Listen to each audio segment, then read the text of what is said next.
njerëzve në përgjithësi, por dhe neve më na rikujtu se ky pejgamber është më i dashur për neve se zemrat tona, se shpirtit ton, më i dashur se shpirtrat tonë është Muhamedi sallallahu alaihi wasallam, më afër shpirtit e zemrës tonë është Muhamedi sallallahu alaihi wasallam. Për këta edhe i natosemi, për këta edhe na rëndojnë nëse fyhet kjo figura më e mira që ka shkel dhe ka hecë në rruzullin të kësor. Allahu azza wa jalla në Kur'an thot: "An-nabiyyu awla bil mu'minina min anfusihim." Pejgamberi Muhammed është më parsor tek besimtarët se vetat e tyre, se shpirtat e tyre. Dhe nga ky ajet e kuptoni se nëse njëri prej neve e don veten e tij më shumë se Muhamedit sallallahu alaihi wasallam, imani i tij nuk është i rregullt. Nëse njëri prej neve e don familjen e tij, babajin e tij, nënën e tij, fëmijët e tij, të dashur, të afërmit e tij, i don më shumë se Muhamedin alaihi salat, shefin e tij, e don më shumë se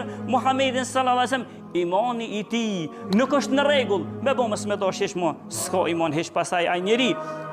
Pastaj pejgamberi alaihi salatu wassalam than hadithin që vjen prej Enesit, që ka transmetuar Imam Buhariu dhe Muslimi, tha pejgamberi sa: "La yu'minu ahadukum hatta akuna ahabba ilayhi min walidihi wa waladihi wan nasi ajma'in."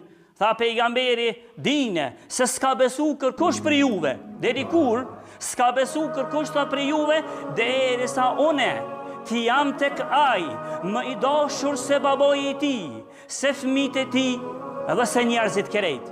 Nga ky hadith kuptohet se asnjë njeri në fytyrë të tokës nuk guzon dhe nuk duhet të jetë më i dashur tek ti se Muhamedi sallallahu alaihi wasallam. Kjo është prej prej arsyeve pse na vazhdimisht përpiqemi me ndjek Muhamedin sallallahu alaihi wasallam, pse na vazhdimisht themi çështu tha pejgamberi alaihi salam dhe çështu duhet me ecë. Se është njeriu figura më e mira që duhet me kom për neve, për ndryshe imani ju nuk është në rregull. Dhe nëse njëri një sharlatan që përmenda flet për këtë njeri që për mua është më i dashurin në fytyrën tokës, atëherë prandaj mundet me pritë edhe shumë gjona që ati me ndodh.